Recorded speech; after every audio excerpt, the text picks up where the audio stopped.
annual induction ceremony. We appreciate all of you coming in this post-storm. I know some of you had to travel quite great distances, so again, we appreciate you folks making it here.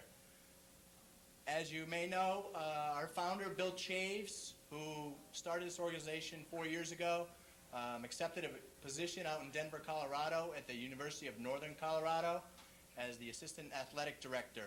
Him and his wife moved out in May, and they're doing fine, and they're very happy out there. He certainly extends his regards to us this year and is keeping track of all the events here through his parents and his sister, Chaves. I'd like to again welcome you, and it's my great privilege to introduce our MC, Peter King. Let me just give you a little bit about Peter. Peter is a 1997 Hall of Fame inductee. However, unfortunately, during the week of the inductions, Peter took ill and was unable to make his own induction, and we're honored and privileged to have him here this year.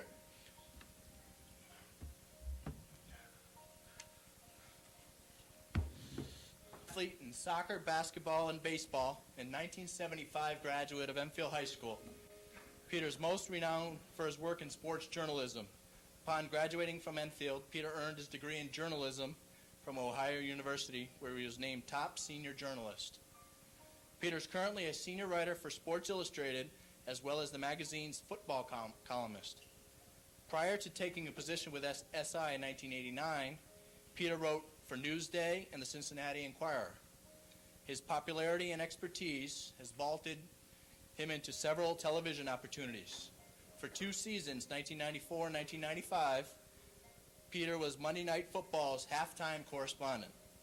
In 1996, he moved his talents to CNN SI NFL preview show, which I believe is on Sunday mornings. Peter has authored 5 books, including Inside the Helmet, A Player's Eye View of Pro Football. Ladies and gentlemen, let's give a warm round of welcome to Peter King.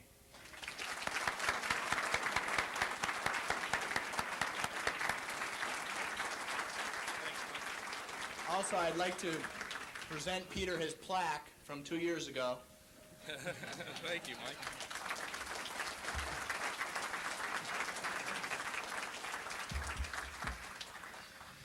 It's really a privilege to be here, Mike, and I really appreciate you inviting me after the last couple of years when I couldn't come.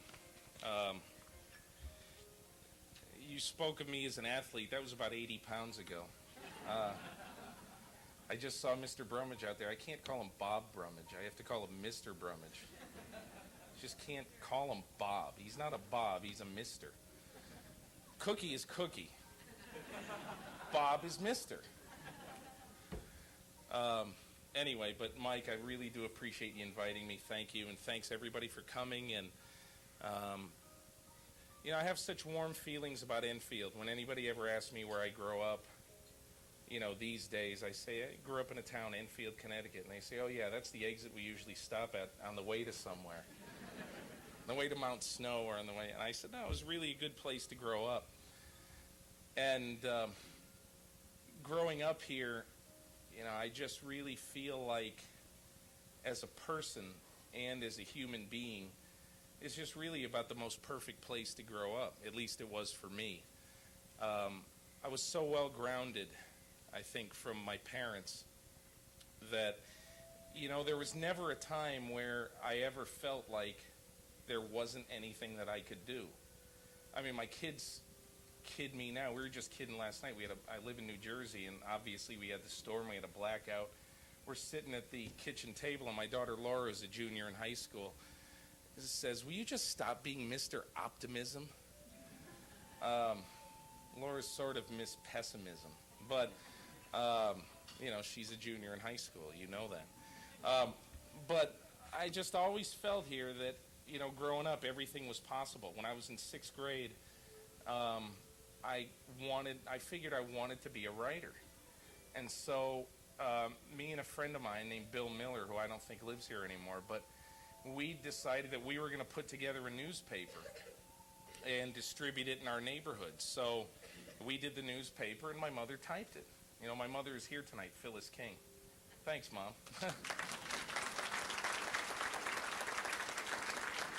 And there was just, if I said I wanted to do something, I mean, financially, it wasn't going to be handed to me, but if I wanted to do something, I knew I could always do it.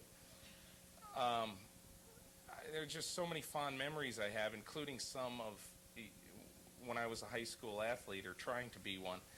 And I'll never forget, just before my senior year, I was a baseball player, and Mr. Brummage named me captain of the high school team with one or two other guys, I forget. And, but I was having a terrible preseason camp or whatever we would call it. I would hit one day, I wouldn't hit another day. We'd be inside in the gym and he'd have the batting machine out. I'd hit a couple line drives. I'd miss 8 in a row. And we all know Mr. Brummage is a great man of patience. And so one day he just came up to me and he said, "King, I am so sick of you. You're so inconsistent. I'm telling you, you're batting 5th for the rest of the year. I'm putting you in the lineup, and that's it. I'm not even going to deal with you the rest of the year. You're in there. You're either going to sink or swim. You're either going to make it or you're going to make a fool of yourself." I think he probably said things a lot stronger than that, but I don't really remember. But the message was clear. It was kind of, and I hate to be corny about this, it was kind of a tough love. And I know that as I went through that year, there was a coach who, was not going to be soft on me, but basically has shown faith in me. And, I don't know what I hit. I hit somewhere in the 300s, and we had a winning season. We weren't great. We lost in the first round of the playoffs. But it was just, those are the kind of lessons I learned here. There's one other thing that I thought was really valuable. We played on a soccer team. It was coached by Bill Teed, who I thought was really, really a good coach. He was coached sort of the opposite of Mr. Brummage in that, excuse me, if you went to him and you said, we got an idea, can we do this? Like there was a player for Fermi that year, obviously our arch rivals, and we were about the same, that year, whether, I don't know, we were each okay, we weren't great, but we were about the same record, and so we were going to play this team at Fermi, and they had a really good player on their team named Kenny Morris, who I had known growing up, because at the time, you went to JFK, you went to school with a lot of kids who were going to Fermi. So I went to Mr. Teed, and I said to him, I got an idea. I think we ought to play a 1-on-1 on Kenny Morris. I think we ought to play that I will cover Morris and just put your 10 other guys in an alignment that you think is best. And we ended up winning the game. He scored a goal, but at the end of the game, I just went up to Mr. Teed and I said, "Hey, thanks for showing faith in us," and blah, blah, blah, or whatever. And he just said, "Hey, you guys did it." And that was the kind of feeling that I always used to get here, that I could be what I wanted to be. You guys can do it. And, I think that you are a product of how you grew up. And I just couldn't think of a more perfect place to grow up than Enfield. I wanted to talk a little bit about my dad, and then I'm going to tell just one real crude NFL story. But my father, who died in 1986, was a really good athlete when he was growing up. He was probably, in 1940 and 41, probably the best athlete at Enfield High School. I'm sure I'm prejudiced saying that, but I never knew a lot of stories about him until I went to put together a proposal a couple of years ago to try to get him in the Hall of Fame here. And when I was calling around to people, the more I talked, the more I said, what a guy he was. And I just, the more I got into it, it was like me doing a story for Sports Illustrated. I wish I could have written about him. And probably the thing that stood out the most is in his senior year, Enfield High School was very close to the top of its league. And he was asked to start a game pitching on June 10th. And he pitched a 3-hitter and beat Ware 3-0. And Ware's a team from Massachusetts for the young folks in the crowd. And then the next day, 24 hours later, he came out and pitched a no-hitter, pitched the best game of his life against Windsor Locks. And my father was not the type of guy who ever would say anything. I never even knew this until 14 years or 13 years after he was dead. But I just think a lot of the way he grew up in life And a lot of the way he was really rubbed off on everybody in his family. And I really think that even though I didn't know a lot of those stories, I did know the things about my father that I needed to know, which were that he was going to work with every ounce of sweat that he had to make his kids' lives better than his was. And I just think sometimes, we go out in the world and we do jobs and we sometimes forget how we were grounded and who grounded us. I don't mean that literally, but I just mean, I just think that, that I really had a mother and father who were very, very special and who are 90% of the reason that I'm standing here today is what I am. So I'd just like to thank them.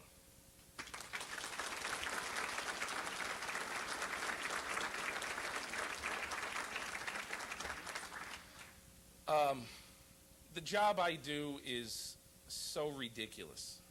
It's absurd. I mean, I get up in the morning and I get on the phone 2 or 3 days a week, and then, to talk to people in the National Football League.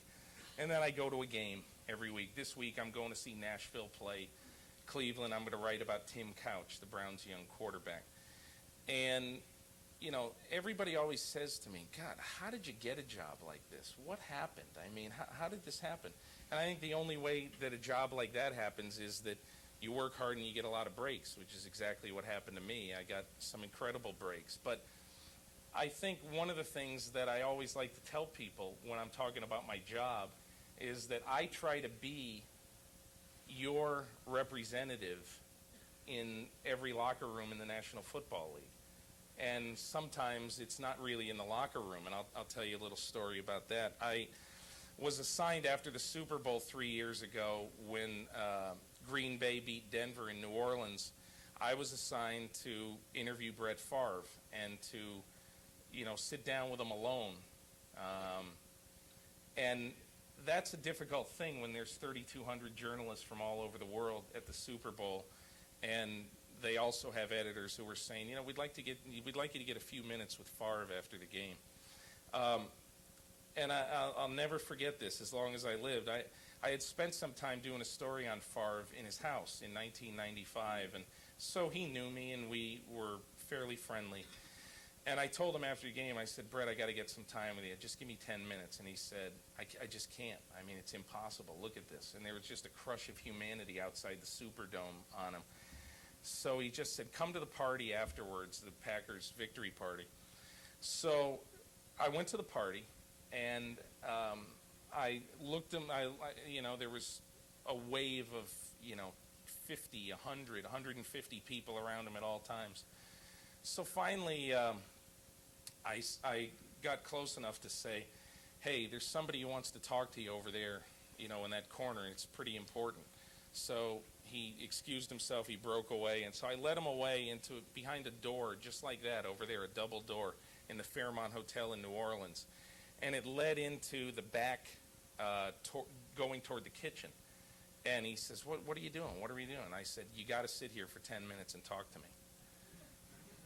And so he looked at me, and so he said, okay. And so he sat on a food cart, and I sat on a stair, going up this little stairwell that took you to the kitchen. And we spent 45 minutes there.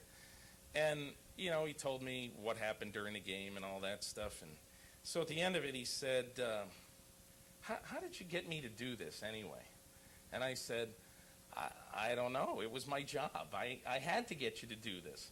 And so I think when I see him now, he said, you're not taking me into any more stairwells, are you? But that's just the kind of, that's the kind of life I lead. My whole goal is to get people in stairwells and have them sit on carts and talk to me. Anyway, I really appreciate being here, you people having me, and it's really great to be home. I would like to introduce right now the mayor of Enfield, Mary Lou Strom, who's going to read a little proclamation and welcome you to tonight's festivities. Mayor Strom.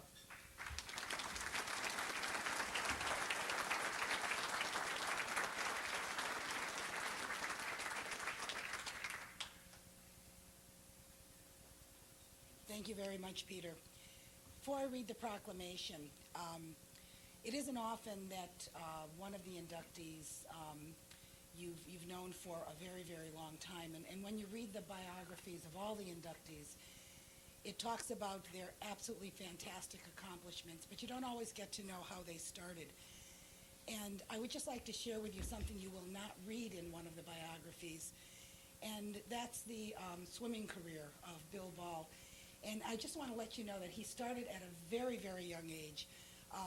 I was personally there when, as a toddler, Billy started his career, and it was when he dove headfirst into the toilet after my children flushed his beloved crocheted octopus down.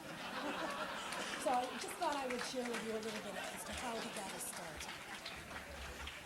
My apologies, Bill. Okay. First of all, I would like to congratulate the committee, Mike, for the wonderful, wonderful list of people. Back in 1966, when Bill Shaves first came to the town with his idea for an athletic hall of fame, he was given the go-ahead, and he and his committee, George Daly, Mike, hit the ground running. And it is absolutely wonderful when you look at the legacy that so many Enfield people have to offer, and the proud history of athletics here. So with that, on behalf of the town of Enfield, I would like to give a proclamation honoring the Enfield Athletic Hall of Fame class of 1999. Whereas the Enfield Athletic Hall of Fame was established in 1996 to recognize past and present individuals who have made a significant athletic contribution to the town of Enfield. And whereas the class of 1999 inductees to the Enfield Athletic Hall of Fame consist of Chuck Africano, Bill Ball, Howie Brummage, Sue Gay, Wally Lagenza, Jerry Marquis, Bill Rasmussen, and Mike Whalen. And whereas the Enfield Athletic Hall of Fame Committee will also honor Eddie Lapanese with the George Daly Special Recognition Award. And whereas the committee will also recognize the achievements of the 1992, 93, and 94 Connecticut High School Field Hockey Championship teams from Enfield High School. And whereas the inductees and award recipients will be honored at the 4th Annual Induction Ceremony to be held on September 17, 1999 at the Harley-Radisson Hotel in Enfield, Connecticut. Now therefore be it proclaimed that I, Mary Lou Strom, Mayor, on behalf of the town of Enfield and all of its citizens, do hereby congratulate the Enfield Athletic Hall of Fame class of 1999 inductees and the George Daly Special Recognition Award recipient. And be it further resolved that I hereby declare September 17th, 1999 to be Enfield Athletic Hall of Fame Day in the town of Enfield. Michael,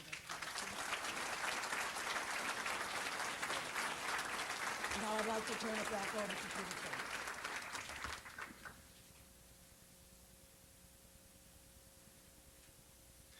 Thank you, Mayor. We are now going to honor a member of the Hall of Fame committee who was an original member of the committee. He was instrumental in researching almost all the biographies early on. And he passed away suddenly 3 days before the first induction ceremony. I'd like to introduce the widow of George Daly, Mrs. Elena Daly, to please come up and say a few words about her husband and to be greeted by the crowd. Mrs. Daly?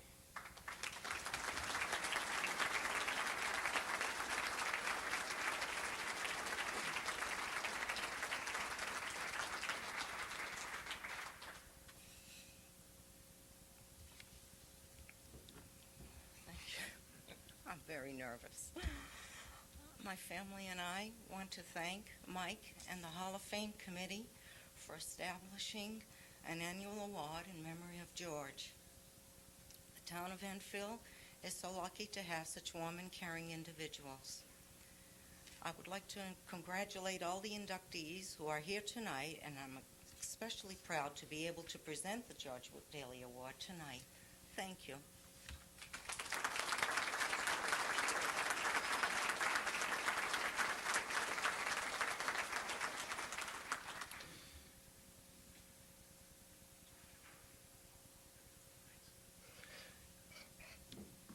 The 1999 George Daly Special Recognition Award is going to Eddie Lapanese.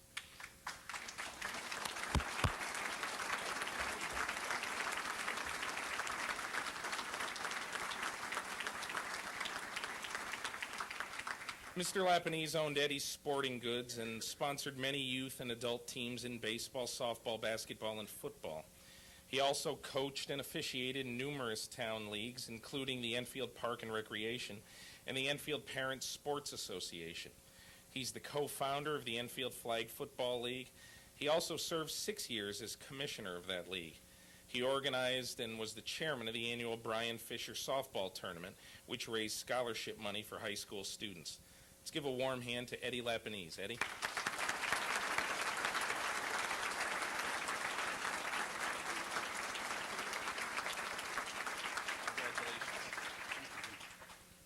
Thank you very much. It's quite an honor to receive the George Daly Award. I remember 4 years ago when George was out trying to collect biographies. And one way he had of doing it was visiting all the bars in town to get information. Ringside, T-ville Tavern, and so there were a lot of buds drank that time. But it is a real honor because George was a very special person. Also at this time, I'm sure George is up there watching, and he knows that this committee has done a very good job in carrying on, his dream. And I think it would be appropriate at this time for us to applaud that committee. And I would like each one to stand, and when they're all standing, let's give them a hand. Mike Cotner, Chairman. Chris Couture. Stan Dyna, please stand. Sam Fiore. Nancy Giglone, Tim Jensen, Mary Keller, Bobby Lockenbach, Bruce McKay, Carl Newshafer, I know Carl is here, Tom Nolan, Fran Slattery, Len Sparks. Please stand. Let's give them a hand.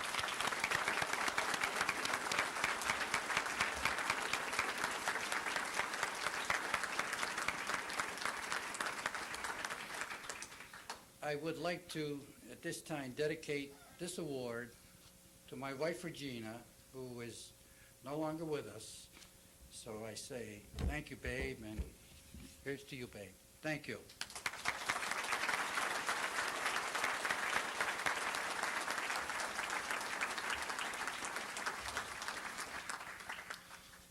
We're now going to move on to the team award winner. The 1992, 1993, and 1994 Enfield High School Girls Field Hockey State Class M champions. Now, obviously, I never saw this team play, but I know how obsessive field hockey can be because my daughter, who's a junior in high school in New Jersey, had her first varsity field hockey game today. And even though she does very well in school, the only thing that we ever talk about is field hockey. And I often will say to her, what is that little penalty where you whirl around and they call you for something? And why, if somebody hits a line drive right at you and you're trying to get out of the way and it nicks one cell of your leg, why are you the person who committed the offense? I mean, field hockey has the most Byzantine rules of all time. But anyway, I think greatness in any sport is so difficult to achieve, and that's why what Cookie Brummage's teams in 1992, 93, and 94 did, that's why those teams were so special. Just the pure numbers are unbelievable. 49, 1, and 3 over those 3 years. I mean, the Yankees and the Celtics in their greatest years never had streaks like that. Never before in the state of Connecticut has a team won 3 consecutive state titles. And never before has anyone had a 3-year record in the state of Connecticut that is as good as that team's record. In 1994, in the 17-0-1 year, they were CCC League champions with a record of 10-0, 61 goals, 4 against with 14 shutouts. I'd like to introduce now the coach of that team and the 1996 Hall of Fame inductee, Cookie Brummage. Cookie?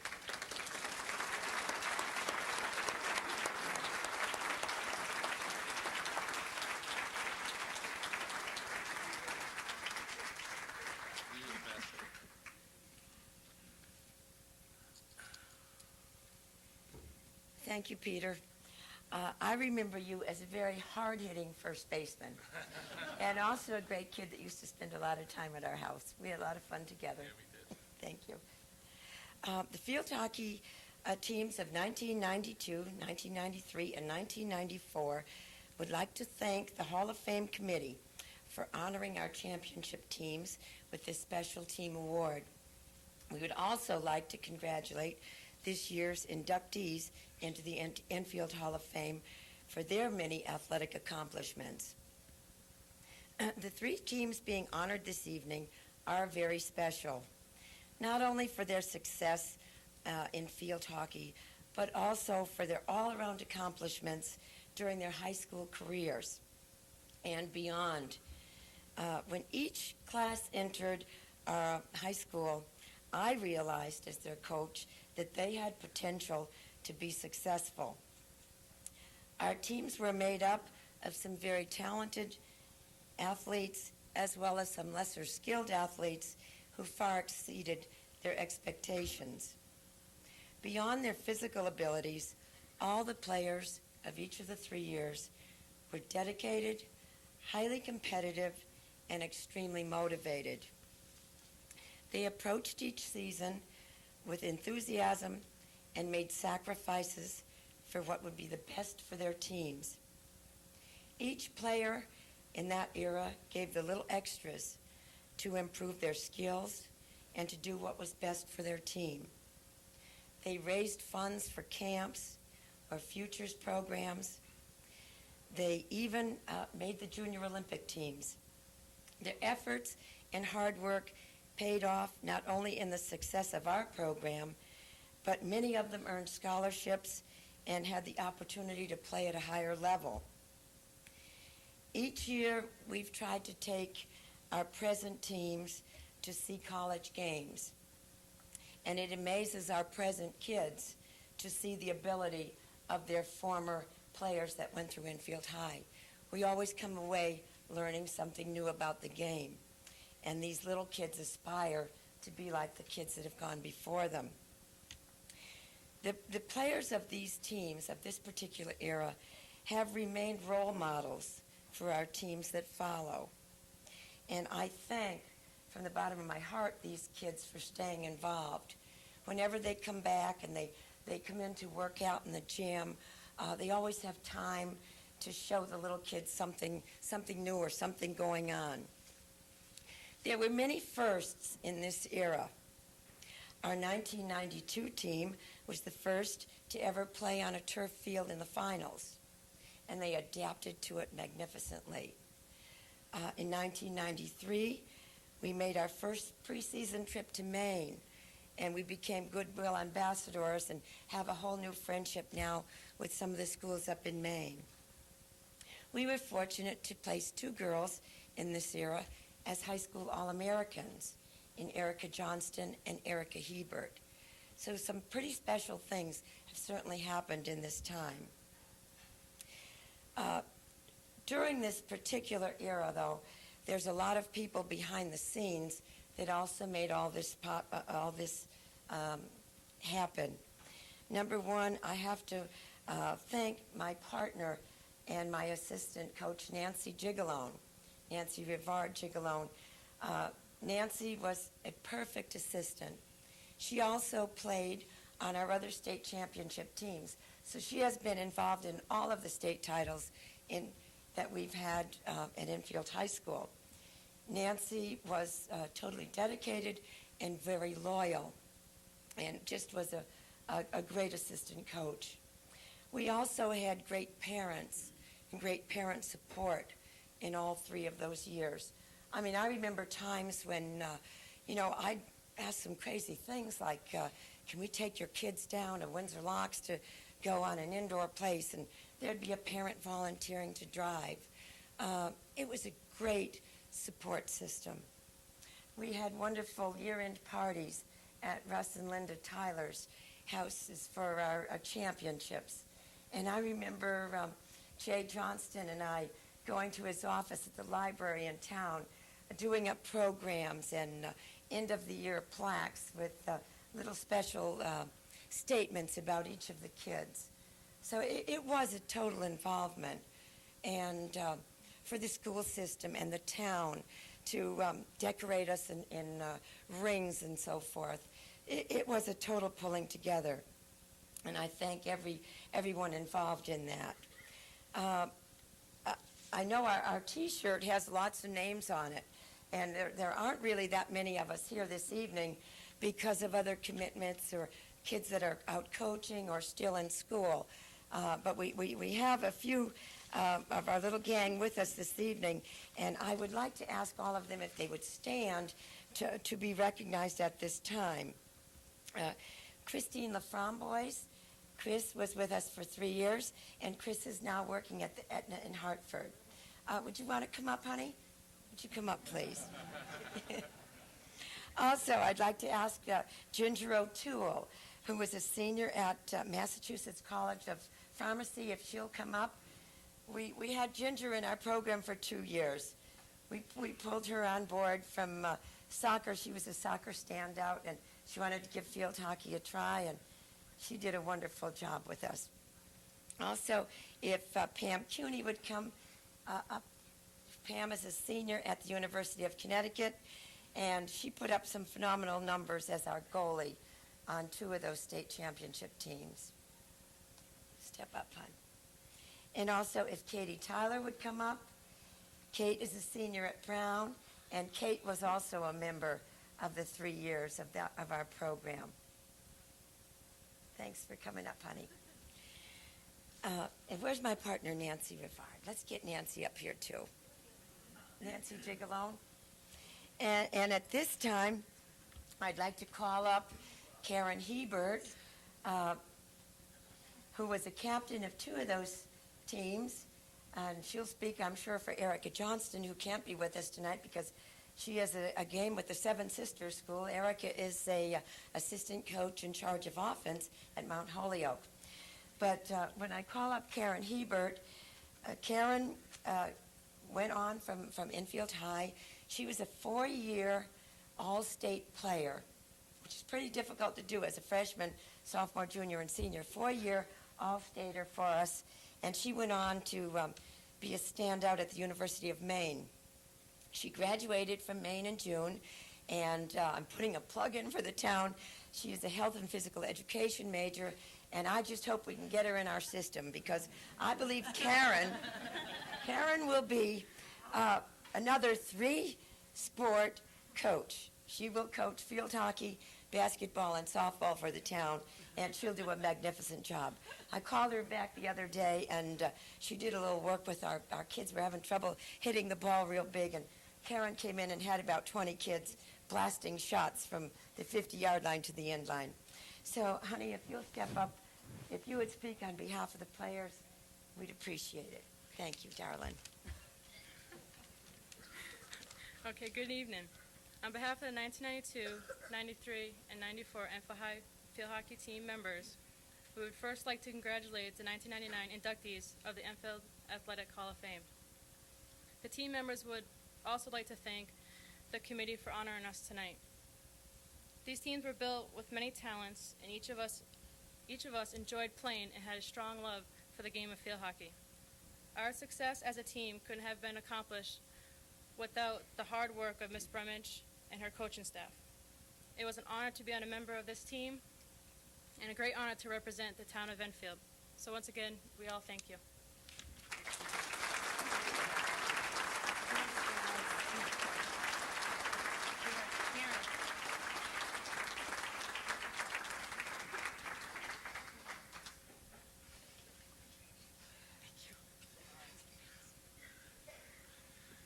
And now for the 2 greatest words in sports.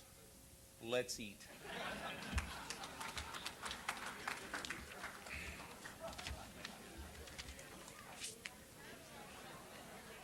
Start playing the music. So, if you don't want to hear me sing, if it goes 5:01, I'm singing. You're welcome. Our first inductee tonight is Chuck Africano. Chuck is a 1978 graduate of Enfield High School, 3 years behind me. He's a Class L state wrestling champion both in freestyle and Greco-Roman. At Western New England College from 1978 to 1982, he was one of the best wrestlers in the United States as a senior, compiling a 28-0 record, ranked second in all of NCAA that year. He went on to become a member of the U.S. national team in 1987 and 88. He was a U.S. Olympic qualifier in 1988, and he captained the Army wrestling team in 1989. He was selected as an official for the U.S. Open National Championships this year, 1999. Ladies and gentlemen, the first honoree for 1999, Chuck Africano. Chuck?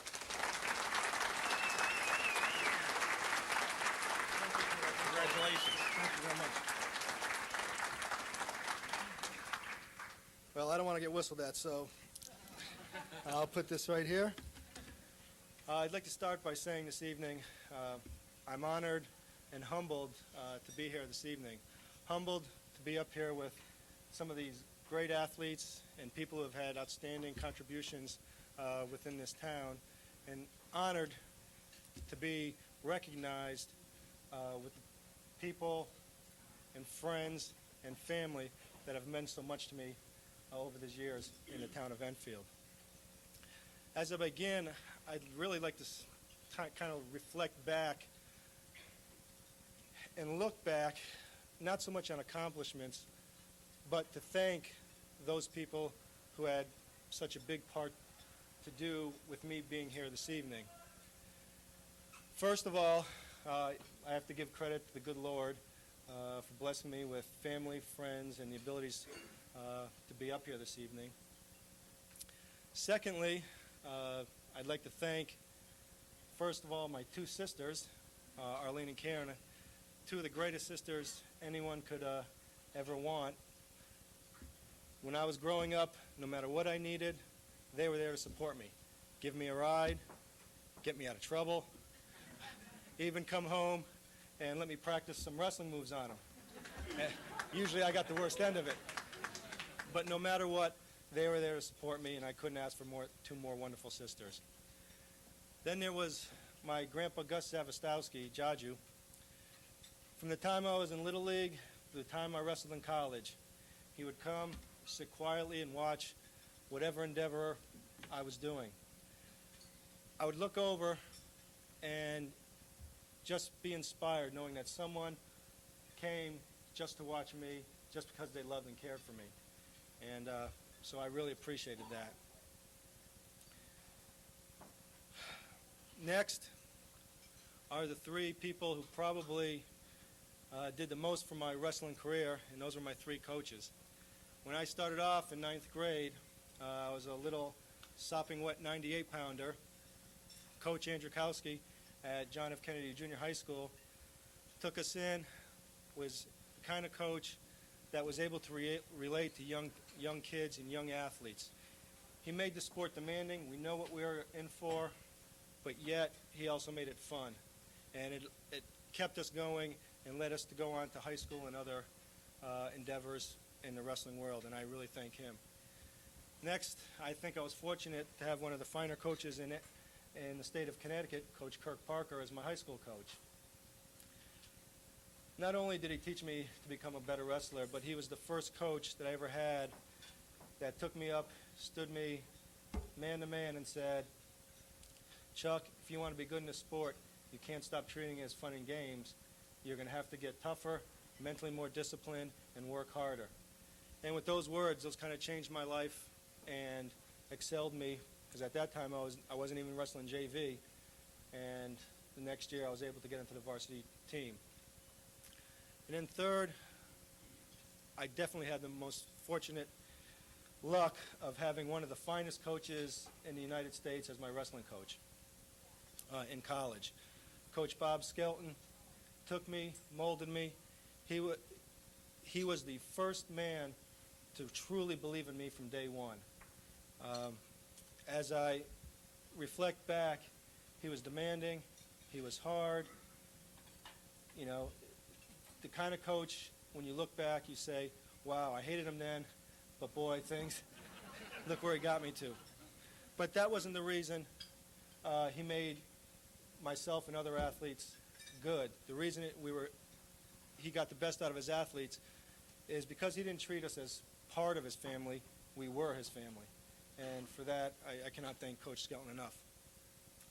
And then there's the person who has done more for me in my entire life than anyone else. There's my mom.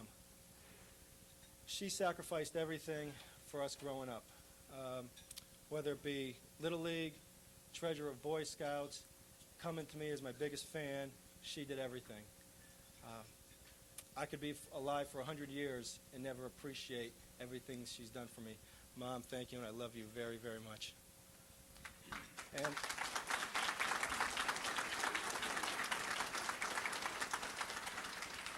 And lastly, there was my dad. And when looking at this evening, what I wanted to say, it was kind of difficult because when I was growing up, he didn't necessarily go to my Little League matches or my high school matches, nor even after I won some championships did he ever have a good word to say. It was, well, you won that New England title, but you could have done this better. You could have done this better. And I often wondered why. And the reason was, I believe, that I did a lot of it to please him. And I couldn't understand why until a few months ago I heard George Brett accept his Hall of Fame award and kind of had the same similar reaction with his dad. And he understood why, because I think my father knew that if he would have given me the praise, then maybe I would have sat back on my laurels. But he always wanted me to do better, become better. And for that, I cannot thank him. So for tonight, my little piece of this evening, I'd like to dedicate to my dad for all the things that he had done for me. And I want to thank you all very much. Good evening.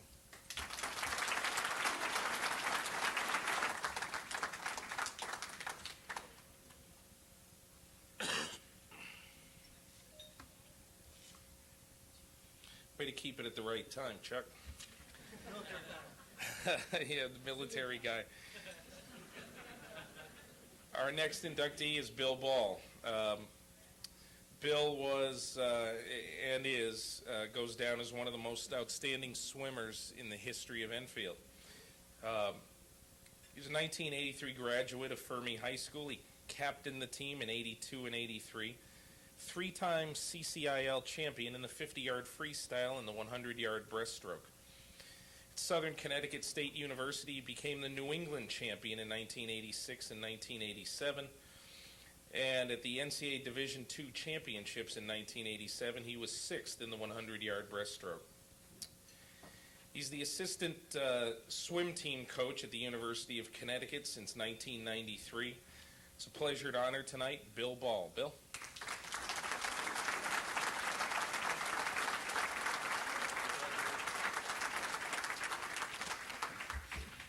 For my family and friends that know me well, that I have a hard time talking in front of groups, but thanks to Mayor Strom, nothing can be worse than standing up here and embarrassing myself. I have stories about her too, but this isn't the place. I'd like to take a minute or two to thank the people who were most influential in my athletic career. First, I'd like to thank Dr. Charles Dugan, my first swim coach.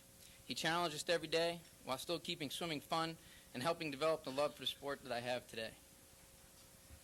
Second, I'd like to thank Dr. Bruce Hutchinson, Hutch, the former head swim coach at Southern Connecticut State University and my college coach and mentor. He's sitting back there. He taught me discipline, a strong work ethic, and a desire to strive for my goals no matter the odds. Hutch is still a big part of my life. I often call him for advice and opinions in coaching and in life. He's never let me down, and I consider him to not only be my coach and mentor, to also be a very close friend. I'd also like to thank my parents and entire family, right over here, for all their advice, patience, support, and love. There's nothing worse than sitting through a 5-hour swim meet to see somebody swim all of 3 minutes. But that never stopped them from attending. Mom, thanks for driving me all over the state to all my meets, games, practices. I don't think you missed any, and I love you and thank you for that. To my father, even though he couldn't make all the games and all the meets, he was there for the most important ones. and I love and thank him for that. To my wife, Karen, and my sons, Billy and Jason, you've allowed me to pursue my dream of becoming a head swimming coach at the collegiate level. You've sacrificed an awful lot over the last 7 years, but have never stopped supporting me and my efforts, and I love you very much. I'd like to congratulate all the other inductees. I am privileged to be a part of such a great group of athletes. Lastly, I'd like to thank Mike and the Hall Committee for choosing me for such a distinguished honor. Thank you.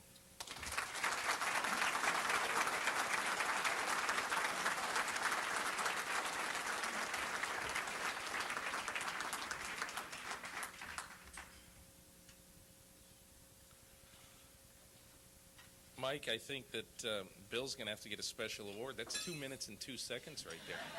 Nice job. Very nice.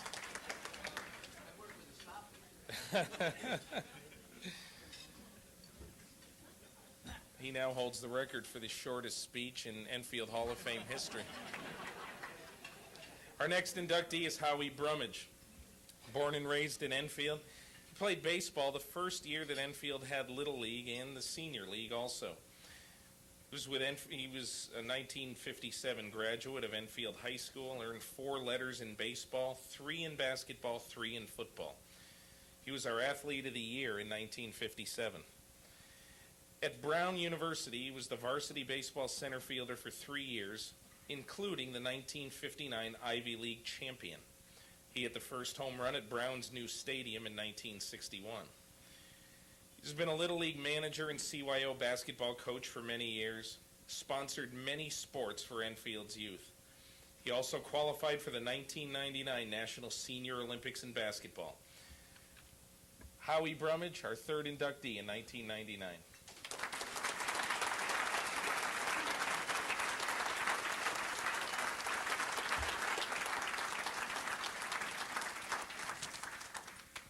Thank you, Peter, and I don't want to hear you singing tonight, so I'll be as brief as possible. And thank you to the committee for putting this great evening together.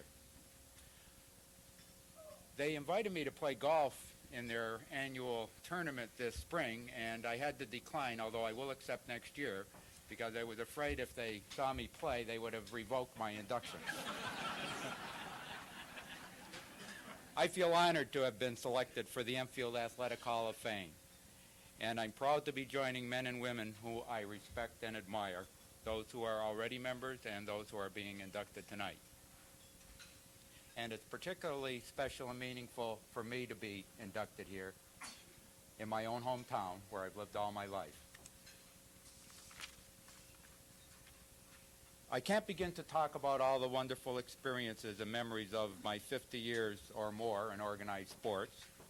And I don't know if anyone here would be interested. So I won't. However, I'd like to say a few words and thank a few of the people who from my earliest days nurtured my love for sports. My father and mother encouraged me from the very beginning without pushing me. I can recall them driving 50 miles each way from a vacation cottage that we'd rented to take me back for a Little League game that I just had to be at. An ordinary game, middle of the week, didn't mean anything. But I had to be there. And they went without thinking anything of it. Although in retrospect, they may have thought it wasn't such a great idea, but they did it anyway. And they were very good to me. I also want to thank 2 of my early coaches, George LaGrange and Carl Angelica. Little League Baseball came to Enfield in 1950. Before that, there really weren't any organized sports except for what Angelo Lamanna, who was the recreation department at that time, put together. Thanks, Angelo, for that. I was 11 years old at the time, and it was a real thrill for me to put on an official uniform for the first time. One of the founders and first coaches was George LaGrange, and I was later fortunate enough to play for him as a member of the Senior Little League State Championship team in 1953.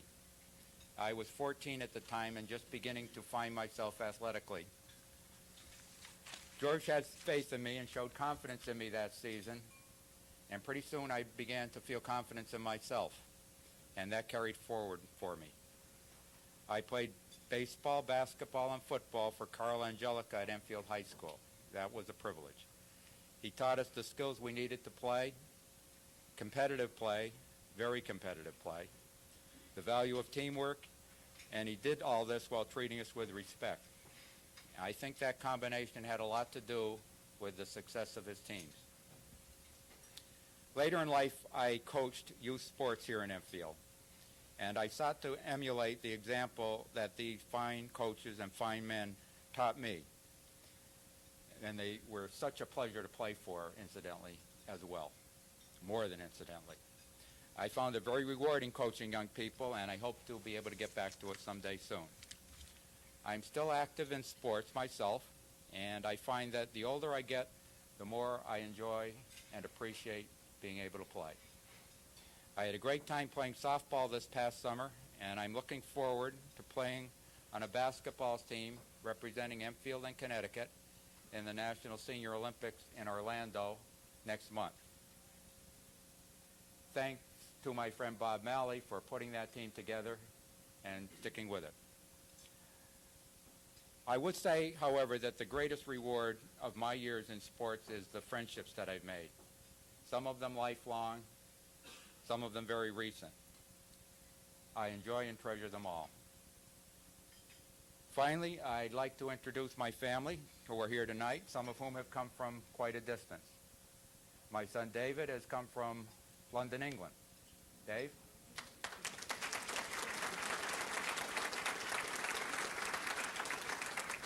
My daughter Mary made the long trip down from southern Enfield. Mary? My son Bob is here from Hilton Head, South Carolina.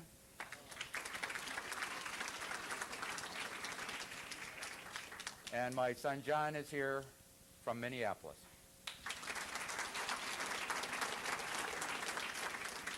And saving the best for last, I'd like to introduce my all-time favorite teammate, who I've been blessed to be married to for 35 years, my wife Lois.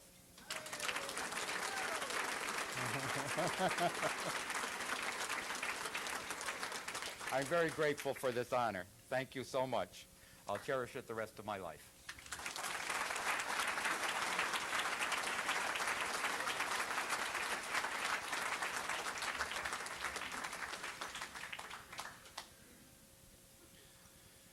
How you had people come from London, I think we'd give you a couple extra minutes if you wanted. You got any more stories?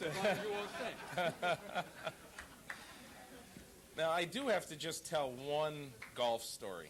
Okay, Howie brought it up. He and I would probably be a good twosome.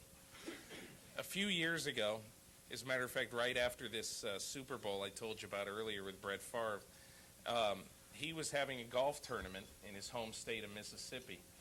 And so he invited me to come because it was in Gulfport, Mississippi, and all these guys who get invited to golf tournaments, they're not that excited about going to Gulfport. So he went to the B list and the C list and came up with me. And so I went down there and played golf. It was a lot of fun. I played in a foursome with Brett's agent, a guy named Buzz Cook, who was the reigning Mississippi amateur champion. And in a practice round the day before the event, he shot a 71 and I shot 143. And so what happened is that night I go back to the hotel room and I've been humbled just a little bit, and you can only laugh at yourself for so long. And so what happened is I called home, and my wife Ann, who is not here tonight, she's back in New Jersey, not that much of a sports fan. I called her and she said, "How did it go?" And I said, "Well, I played a practice round, and you know, I was just kidding around. I said, you know, I got the highest score. I shot 143." And she goes, "Against all those great athletes? Oh man, that's great. And you don't play golf that much." Anyway, I told her, yes, indeed, it was great. And I said I only lost 21 balls. Okay, our next inductee, enough of this silliness. Our next inductee is Susan Gay, who is truly a trailblazer in the field of women's sports, and we're very lucky to have her as an Enfield native. She went to Fermi and graduated in 1987. She's the first female ever to play varsity boys hockey in Connecticut. She was named to the Connecticut North All-Star team in high school. She was also the Fermi softball MVP as a senior. She went to Northeastern University and had a career 1.71 goals against average, which last time I checked would win you the Vezina Trophy in the NHL. She played on the 88 and 89 women's national championship teams in ice hockey. She was the Beanpot Tournament MVP in 1991. Her team was the Beanpot champion all 4 years of her career at Northeastern. She won the bronze medal at a tournament in St. Petersburg, Russia, and has appeared nationally as a quite famous ice hockey player from the town of Enfield. Our next inductee, Susan Gay.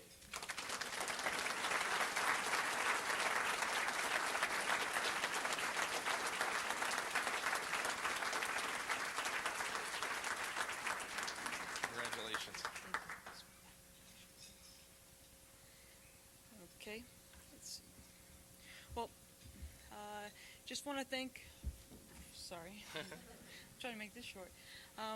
First of all, I want to thank God for giving me this talent, and I'm going to start off with thanking the selection committee for picking me and nominating me.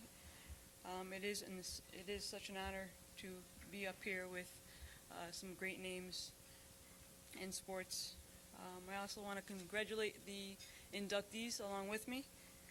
And first of all, I want to thank my coaches. I've had so many coaches, I don't know where to begin, from starting at the age of 7 throughout the years of Enfield Hockey Association. So I just want to thank them to be supportive of me and believing in me, since I was probably one of the few girl goalies in the Enfield Hockey Association.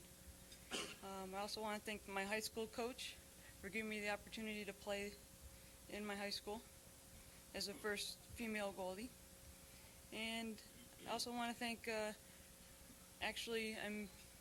want to thank one of the Connecticut Polar Bear coaches who gave me the opportunity to actually attend Northeastern University. When what happened is, the coach for Connecticut Polar Bears, which is an all-women's league, they set up a game with Northeastern, and so we played that game against Northeastern, and they were very supportive, and they liked what they saw, so they gave me a scholarship to go to Northeastern. So I really appreciate the Connecticut Polar Bears for putting on that game for me. And we'll start with just want to thank my friends who gave me support to play with the boys, because I played boys hockey until I was up in high school, until college. College I played with the women's. I also want to thank some of my friends that were here for giving me any rides to my games. Gave me the confidence in playing with the boys. And most importantly, my family. My sister for holding my sticks for every game. She was good. She was always there for me. Even when I was down, she always gave me support and told me I needed to be strong. And also my mother.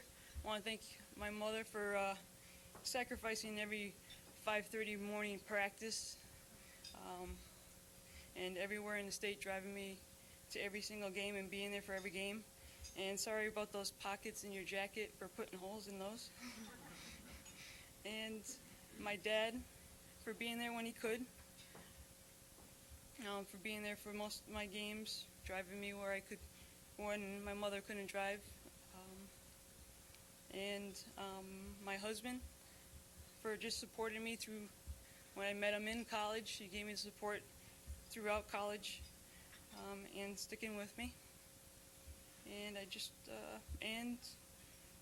most importantly, God, and again. And I want to thank everybody for tonight and this wonderful evening. I definitely won't forget this. Thank you.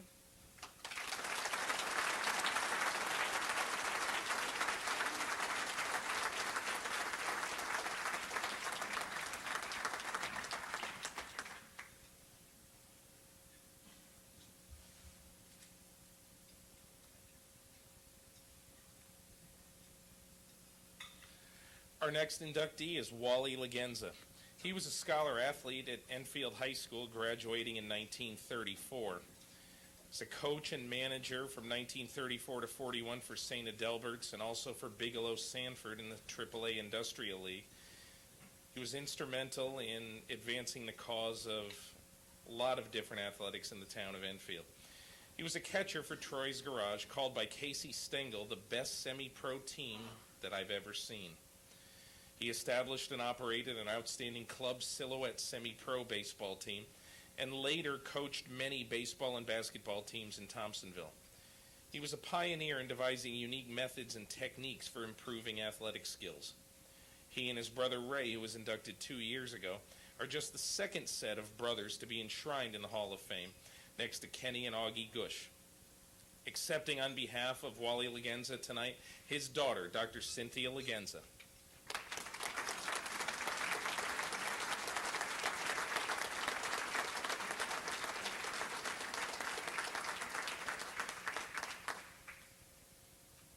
Congratulations. Thank you very much. Sure. I'm in the same position as a lot of you in the audience are. I never saw my father play basketball or baseball or saw him coach. But I do know something about his style from having watched him over the last 46 years. And I did speak to people who played with him and watched him coach. If he were to give this speech, he would say something very simple. He would say, "Thank you." We played a lot of great games with a lot of great people. We played all over Western Massachusetts and Connecticut, and we did well. He would give credit to his teammates, saying that we all did it together. And he would say that we practiced really hard every day and were the best that we could be. He would say that times were different then, and then he probably wouldn't say anything else. But he asked me to give the speech, so I'm going to say a few more things. You heard the bio, all of Wally's accomplishments, and we have to ask, what does this all mean historically? Nobody put it down on paper, nobody took videos, and even the guys who played with Wally can really only say where they played and who they played with. They really can't say what it was like and what it meant. They would say we played 3 and 4 nights a week, and on weekends we played really hard. We practiced every day. And I think that's getting to the heart of the matter. I wasn't there, but some people with very good memories were. My dad's younger brothers, Sig Lagenza and Ray Lagenza, were there, and they believe that what happened in sports in Enfield in the early 30s through the late 40s was something very special. What actually happened was that a group of young men achieved heights of skill and dedication that some people would say was extraordinary. They had to take care of their own fields. They worked long hours in the factory, and they still practiced every day.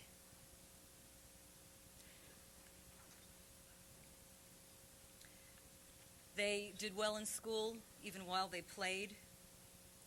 And they formed church leagues and industrial teams and semi-pro teams that were top in their class and matched favorably with even the pro teams that they played with in exhibition games. Many of these people went on to have successful careers in other fields. What the younger Lagenza brothers maintain was that somebody who was there must have been a leader. Somebody must have made sure that the fields were raked, that the publicity was out, and that people showed up. Somebody must have made sure that high standards of conduct were maintained and that practices ran smoothly. In the early years, the coaches maybe only showed up for the games. Someone took the lead in practices. Somebody took the solitary time, either by himself or with a few other guys, to work out techniques that were original and very effective and are still used today. And that person was Wally Lagenza. He did these things in a very quiet way that didn't call attention to himself. He was humble and steady and consistently excellent. He played catcher, not a flashy position, but one in which he could look everyone in the team in the eye.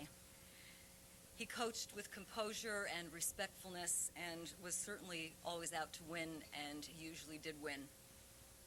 Almost everyone involved in sports in those years knew Wally Lagenza, and that's not because he went around saying he was a star.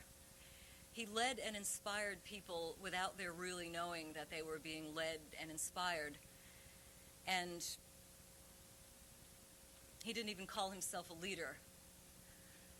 What Ray Lagenza says from his vantage point of 25 years of coaching was that Wally Lagenza could have been a professional if he'd been given the opportunity. Zig Lagenza says that Wally's approach to human relations, to organizing, to attention to detail really inspired him and a whole generation of people and showed them how to do things. I think that the truly great athletes and the truly great musicians, which is an area that I know something about, didn't write how-to books. You couldn't really capture what they did on paper or in pictures. They just played, and people played with them and absorbed things, and the game evolved or the music evolved. And I think we have to ask ourselves, how many of us do things today the way we do them because of the way Wally Lagenza did them 60 years ago? I want to thank the Hall of Fame Committee for recognizing my dad's skill and leadership, and I want to thank everyone who came here who are taking the time to think about our heritage and our roots. Thank you very much.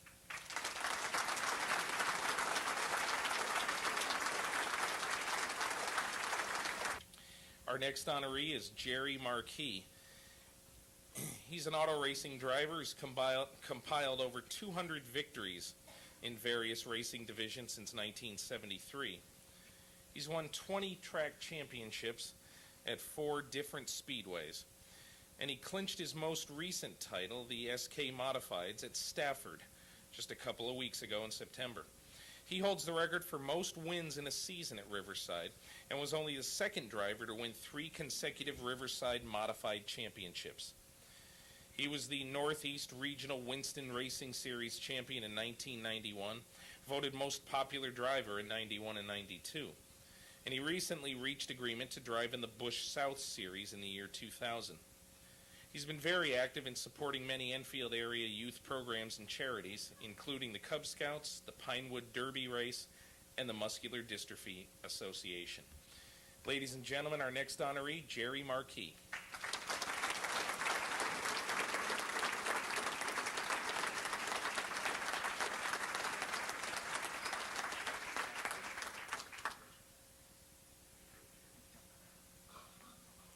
I'd like to thank the athletics people for voting me into the athletic honors.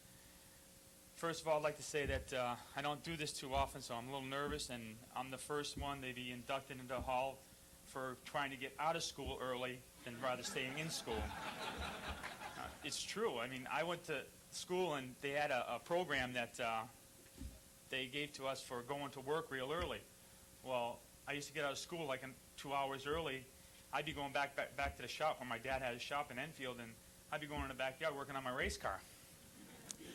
But those people there, I'd like to thank my mom and dad. He was one of the first supporters I had. I started working on a race car back when I was 14 years old when we started our shop in Enfield. And I was just one of the guys that was on the crew doing whatever it took to get the race cars back to the racetrack and repairing them after they got wrecked the week before or after having a good run, making sure that we'd have another one. And there's a lot of people there that actually helped me out while I was doing that. And I went up to my dad one time and I says, I think I can do better than the guys that were actually trying to do it. Well, he had confidence in me. We built a car and we went out there, and first night, man, did I wreck that thing up bad. So next day we went back to work and had the race car out front, and he says, well, think you can do better than that? I says, yeah, I just goofed up real good last night. And I says, live and learn, and we'll get it better yet. So he was the guy that boosted my career, or started me in my career, and I got to thank him very much. I started back in 1973 in the figure eight division, one of the craziest divisions you ever could think of running in. Most series that you actually look at is either road course, oval track, drag strip. Well, I had to pick the one that you went in a figure eight. You're actually heading for the guys that you're trying to race against. I had a reporter one time ask me, he says, you got to be kind of crazy doing race car driving. He says, you're taking chances beyond belief and whatnot, and it's no different than any other athlete. I mean, you got these big football stars that are playing football, and they're looking one another in the face and saying, like, I'm going to kill you. But at least I had a complete roll cage around me, and I wasn't doing bungee jumping or anything like that. So I thought I had a pretty safe hobby and what I really enjoyed. And now it's gotten to be where we went on to Pro Stock Division, Modified Division, Busch Grand National Division, and this is one of the premier divisions that the whole United States and a lot of other countries actually go to see to get entertainment, to worship their favorite people that actually do their racing, and the people that they look up to, the big sports athletes that they race behind a steering wheel for hours at a time. And a lot of people say, well, that's pretty easy. Well, you wouldn't think that when you saw me get out of a race car after an hour and a half. I like to thank the committee for doing what they've done, being the first stock car driver to be honored. I can't thank them enough. The guys come over and ask me about it, and I says, that's quite an accomplishment to have that in the town of Enfield, to be honored the way things are nowadays with all the sports that are going on. It's a great pleasure to be here, and I'd like to congratulate all the other inductees tonight. Growing up through Enfield, like I said before, going through the grades and everything that we've gone through, and I remember when I was a kid that, every time I got out of school and we'd be riding our bikes and stuff like that, we'd go up to the store, and most of the time you see most kids just taking it easy, and I would always be racing everything that I had. Did a little bit of baseball playing, not very much, but it was a lot of fun when I did it. The years that I've been in this business now for 26 years, and going through all the championships, and not to correct you or anything, but we have 21 championships now. We recently took the New England region for the whole United States, and that's a great honor to have. We're going to Orlando, Florida, and being honored in Disney World, which is a big honor for the NASCAR series and Winston Racing Series. They've been doing this for quite a while, and this is what actually gives us our next step to go on further into Busch Series and the Winston Cup. And that is my ultimate goal, to do what I've done all my life and love what you do and get paid for it on top of that. That's a bonus. But it's a great honor to be here in Enfield, to have grown up in Enfield. I got to thank my kids, my wife. They've supported me long hours at every weekend where my kids enjoy playing soccer, and we're taking them away from that part, and we try to keep them around here. My parents, from carting them back and forth to soccer games and doing what they enjoy, and I hope that they continue what they're doing, because it's a good thing to have, to get to know all the people and be competitive in a world that is so competitive. I don't have anything else to say. This is probably the shortest speech you'll ever see. And I'd like to thank everybody tonight, and God bless.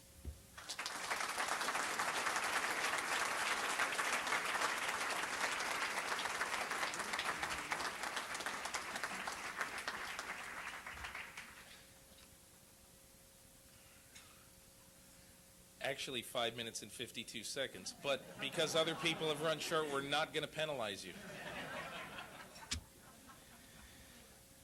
Our next inductee is responsible for probably the biggest change in the sports world in the last quarter century. He's also responsible for making Chris Berman a household name. Bill Rasmussen founded ESPN in 1978 following a 20-year broadcasting career in both radio and television.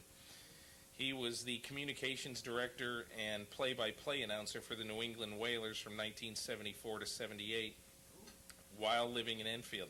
Whalers? You've probably heard of them. They once played in Hartford, Springfield, somewhere like that.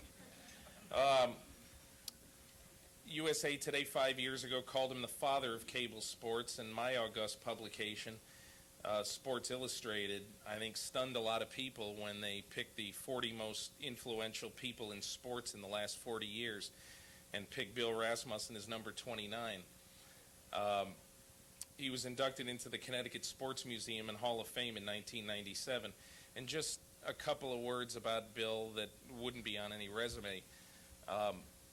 When I'm out there covering sports week to week, covering the National Football League, and I go around to a game and I see the ESPN people, one of Bill's legacies should be that he made television not only very popular television sports, but he also made it very, very professional.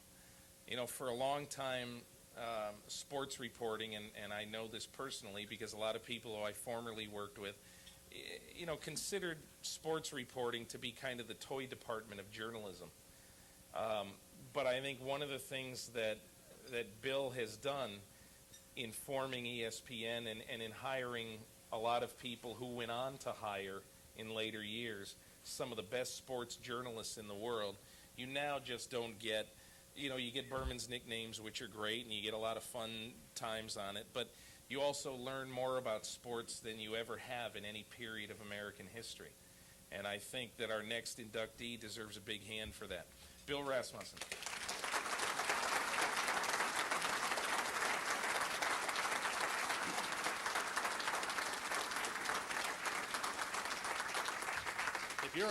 If you're a fan, what you'll see in the next minutes, hours, and days to follow may convince you you've gone to sports heaven.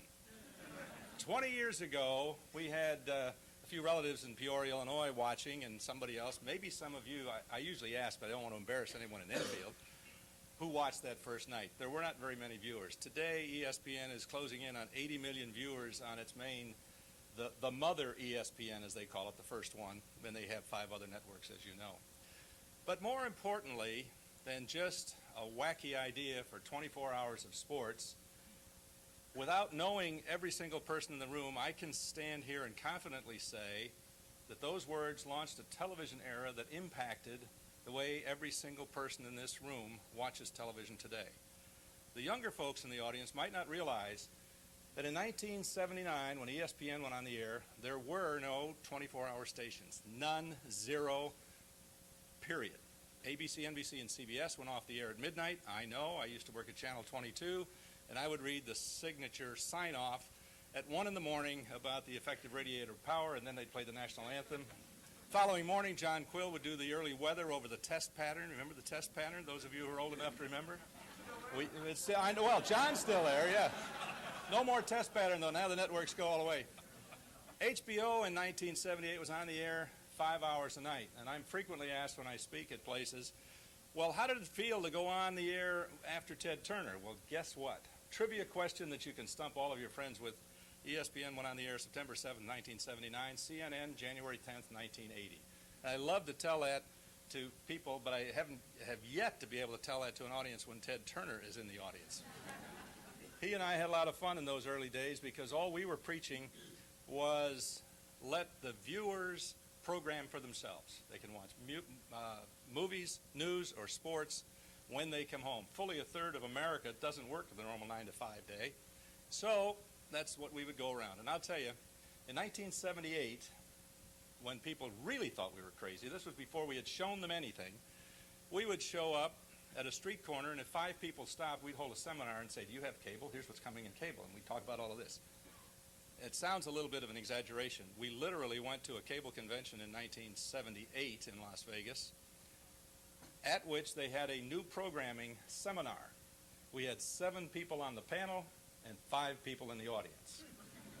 The following year, 1979, 1980, once all of these things were underway, we had the ballroom at the Las Vegas Hilton, and the hallways outside of it completely packed, and we had the same 7 panelists, and that was kind of fun.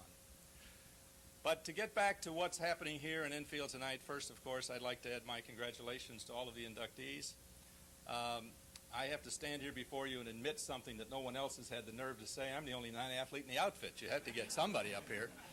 I played a little baseball in my day and finally retired at age 49 when they threw me out, I think.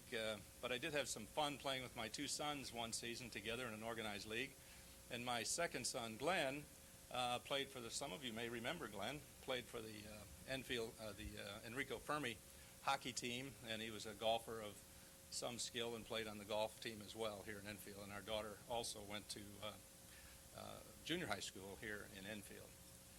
But what I'd like to really say tonight, not so much to talk about athletics, not so much to talk about anything that I had to do with television, because I have to say to all of you and audiences just like you all across America, if it hadn't been for your thirst for sports, if it hadn't been for your belief in this wacky idea called ESPN, and if it hadn't been for all of you watching it, Tim Jensen wouldn't have called me to ask me to be here tonight, because I'd probably still be doing sports on channel, well, maybe I wouldn't be doing it on Channel 22. But seriously, to say thank you tonight to any individual is inappropriate. It's to all of you who made what I'm doing today and what ESPN is doing today possible. Thank you very much.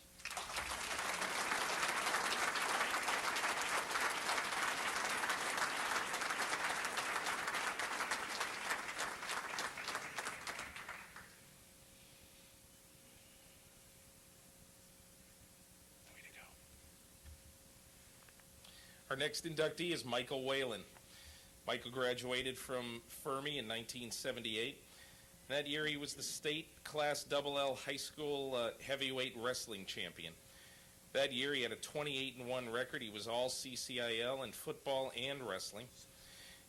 He went on to Loomis Chaffee, where he was Connecticut Prep Champ, 3rd in the National Prep Wrestling Championships. At Wesleyan University, he was the first person to win the Division III National New England Wrestling Championship 4 straight years. Had a college record in wrestling of 66-2. He was also the ECAC Division III All New England Football First Team from 1980 through 1982, and an honorable mention All-American. Has had several assistant wrestling coaching positions at various colleges, and is currently head wrestling coach and assistant football coach at Williams College. Michael Whalen.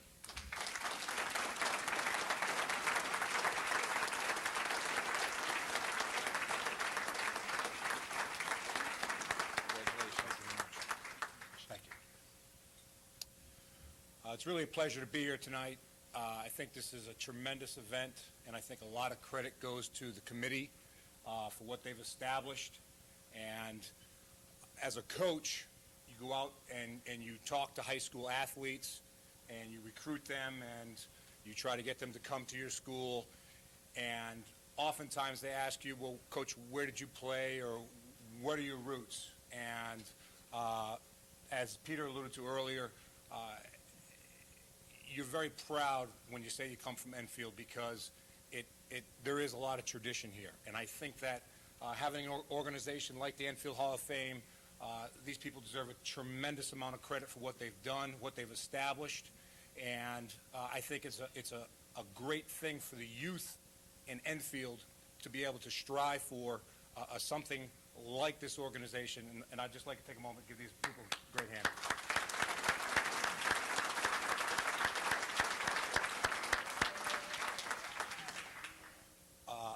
I'd also like to congratulate the other recipients this evening, and I know that there's a lot of the other athletes who have gone in the previous years who I grew up just in awe of, saying that they were tremendous athletes. In high school and growing up in Enfield, I wasn't the most impressive athlete. I ran into my Little League coach this evening for the first time in, 25 years, John Makovic, and my recollection of the story is that when I showed up for Little League practice at about 5'3", about 165 or 70 pounds. John said, "Mike, I think you'd be a really good first baseman." And I was excited because someone was excited about me. And tonight he told me that the only reason he put me at first base was because if I didn't catch the ball, it was probably going to hit me.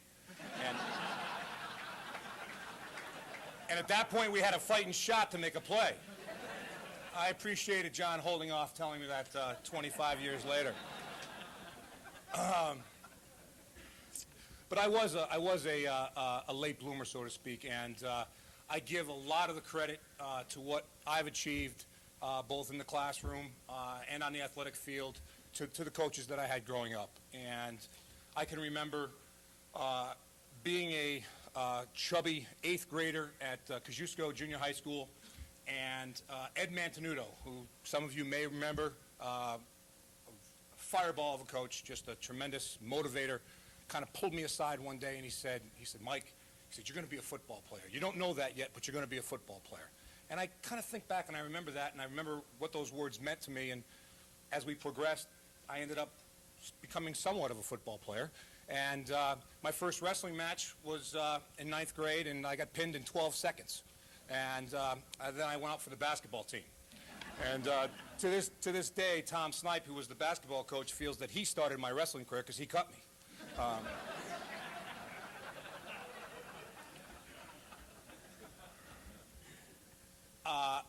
Joel Arnold, who's here tonight, really was responsible for me getting involved, or back involved with wrestling. He was named the head wrestling coach at Fermi High School my junior year, and I hadn't really had another experience in wrestling since that -1 in 12 seconds in 9th grade. And Joel literally chased me down hallways to get me to come out for wrestling, and I just couldn't believe why he wanted me to come out for wrestling. But fortunately, he saw something in me that I guess gave him some hope, and he stuck with me and really instilled in me a lot of qualities that I think have really paid tremendous dividends for me along the way. And he's a very good personal friend of mine to this date, and I still, as Bill alluded to, consult him on professional issues, on family issues. And I'd really like to say thank you to Joel for everything he's done for me, and recognize both he and his wife Laura, who are here tonight. Thank you very much.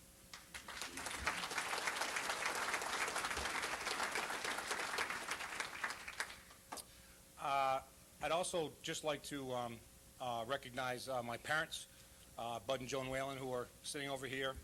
And I think the common theme that everyone that's been up here this evening seems to reiterate is the support that they received growing up. And certainly my situation was no different than anyone else's. I had two great parents who, again, just wanted a better life for me than maybe that they had themselves, and really put themselves out and did a lot of things for me that, as I look back on my childhood and growing up, really realize just how much of an effort they made. And as a parent now of two boys, 5 and 3, just find myself striving to be the type of parents that they are. And I love you, Mom and Dad, and thank you for everything you've done for me.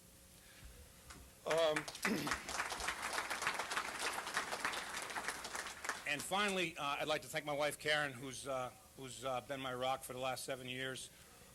Again, as Bill alluded to, being a college coach is not the most flattering position sometimes.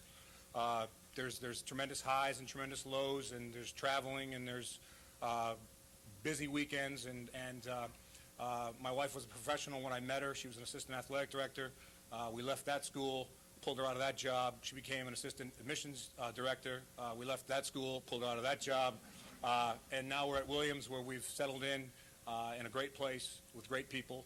And she's, again, landed on her feet because she's just a tremendous person and my soulmate. And I love you, hon, and thanks for everything you've done.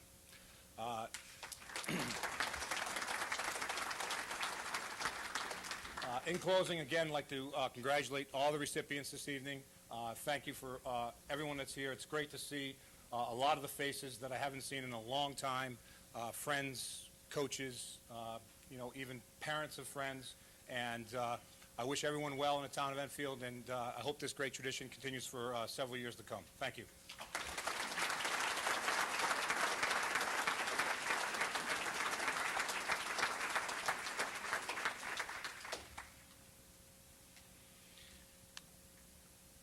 Mike, we have something in common. One time Joel Arnold also chased me down a hallway. Ninth grade, JFK. I'm on the baseball team. Mr. Arnold's the coach. And in the cafeteria one day, somebody says to me, or we're just conversation at the lunch table, and somebody says, would anybody here eat a goldfish if I gave him a quarter? And I said, I wouldn't do it for a quarter, but I'd do it for $1.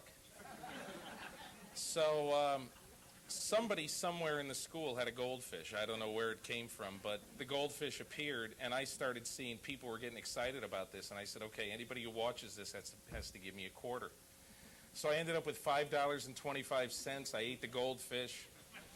I was all excited. I go to baseball practice that afternoon, and Mr. Arnold comes up to me and he goes, King, you're not very smart. And I'm thinking and I'm saying to myself, oh yeah.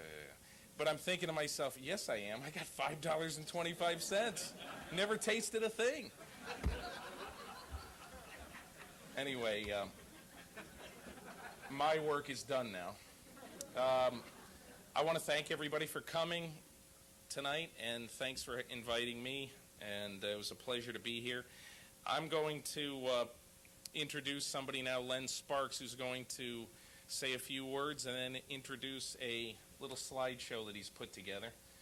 Len, why don't you come up? The closer gets less time, right, Peter?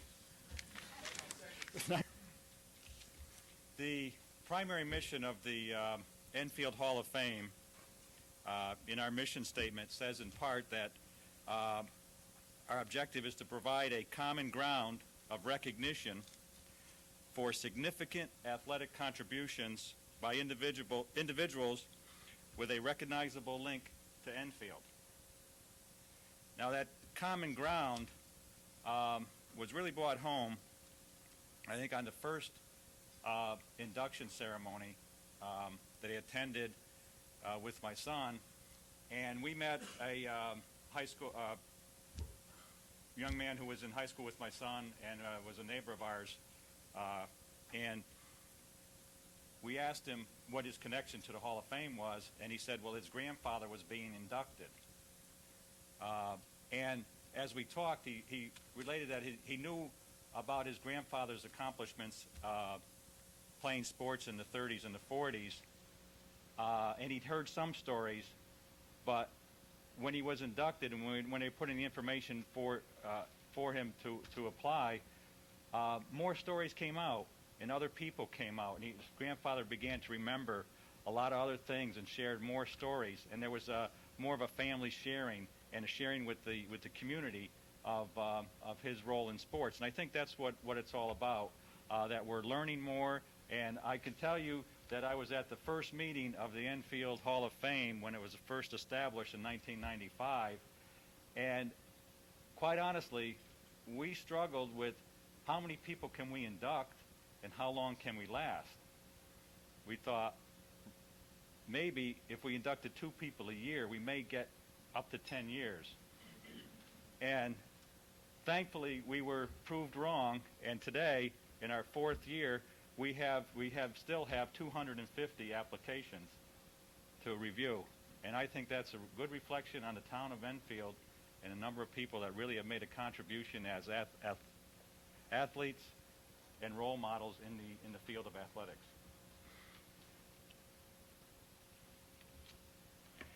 The plaques that we gave out tonight will be housed in the La Manga Activity Center in downtown Thompsonville. We have display cases of former inductees and the plaques for tonight. And it's getting a little tight in there, and one of our visions would be to have our own building. So that's what we're trying to work on. That's a good idea.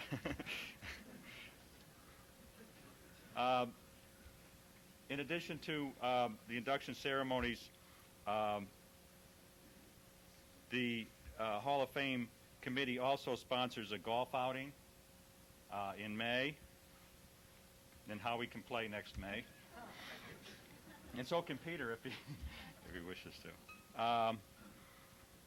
There's an auction at the July 4th town celebration, and we provide scholarships to high school students at Enfield High and Fermi High School.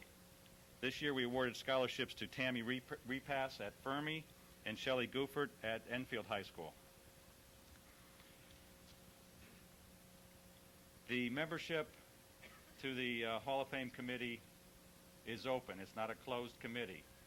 Anyone wishing to get further information about the Hall of Fame committee can contact myself or Mike Cotner or any of the committee members. I want to thank Peter King for emceeing this evening.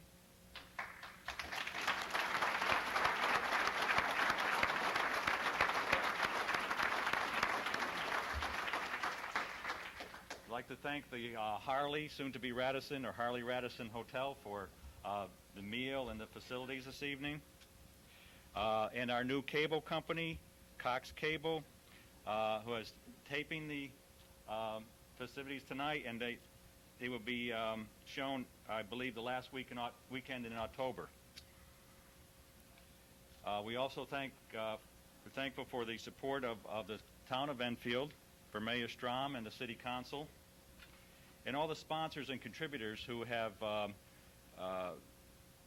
helped us in providing for the induction ceremony. I believe everybody who has purchased a raffle ticket, we have time for a raffle drawing now.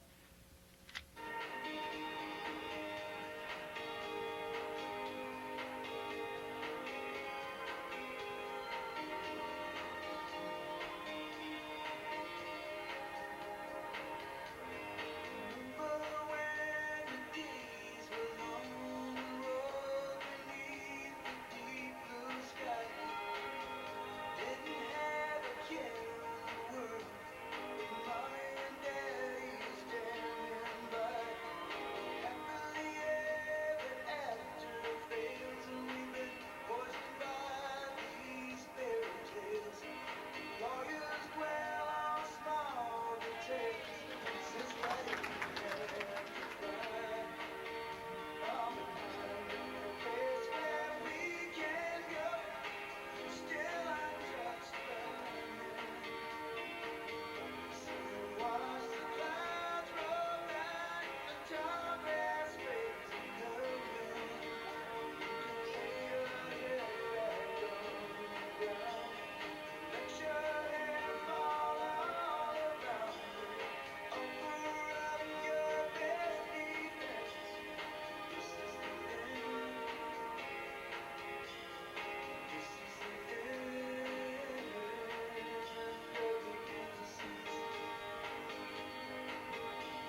Thank you, everyone. Have a good evening.